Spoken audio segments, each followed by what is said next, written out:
This is Just Zach and Spirit Jim. I quite enjoy reading, and I mostly read for learning as opposed to pleasure. Like, I don't tend to find myself reading, sci-fi books or anything like that. Is there a book, sort of with any sort of marketing sort of skew? It doesn't have to be entirely marketing because you have the psych background, that you would recommend people pick up? Something like I can point to this one book everyone should go and buy it. I'd love to have a good you should go have a good listen. Yeah. Okay. So good read. I'm gonna. This is going to sound strange. I'm going to preface this with, this is a book I have not read yet. Okay. It's on my bedside table to read, but I heard a really detailed podcast with the author who talked all through it. And the book's called Range. It's by, the author is David Epstein. And so Epstein, however you want to pronounce it.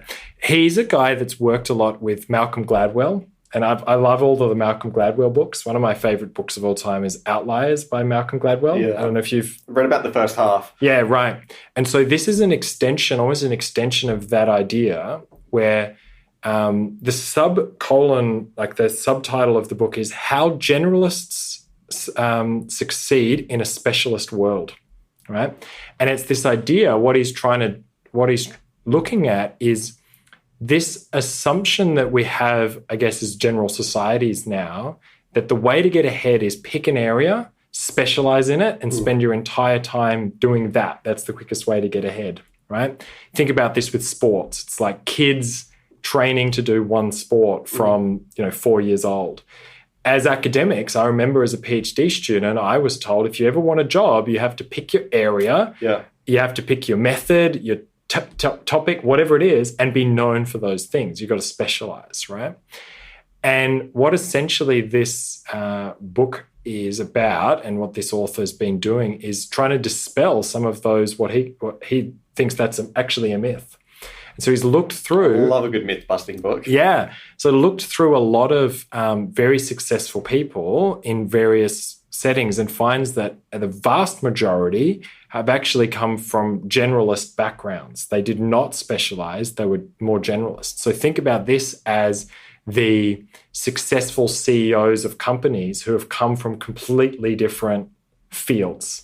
Or he uses the example of, Roger Federer played lots of sports as a kid. Now, the counterpoint to this that people always point to is Tiger Woods. Tiger Woods only ever played golf and was for a while, the best golfer in the world. But essentially what this book is saying, or what it finds through reviewing lots and lots of different cases of this, is that being a generalist, having had a generalist experience, is better in the long term than being a specialist is. Specializing is a way to get to somewhere quickly, but it's less sustainable. So if you think about kids who have only ever played the one sport, have an advantage at early ages, but a lot of the truly elite athletes were multi-sport athletes as they were growing up. Why I like this general idea is that I see myself as a little bit of a generalist, where I'm interested in lots of different things. So I always pushed back against this idea of having to be known as a thing as an academic. Like, I don't want to be the online shopping guy, right? Because I think there's so many fascinating topics. I would rather have a variety of different skills that I could apply across settings depending on what the most relevant or interesting thing of the day is. So you don't want me to introduce you to this podcast as Jason, the online shopping guy? Yeah. Well, so this is a funny one, because when I do media stuff, they say, can we call you online retailing expert? I'm like, I'm fine with that, but I don't want to be known as just that. Yeah.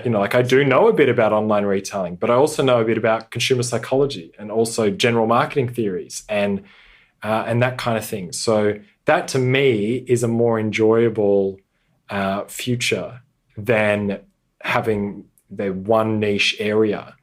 Because the risk to me of being the expert in online shopping, as an example, is that what if that's going to be superseded by something else. We're not going to need, I don't think, online as a thing soon. It's just going to be, you can already just do it through your Google Home.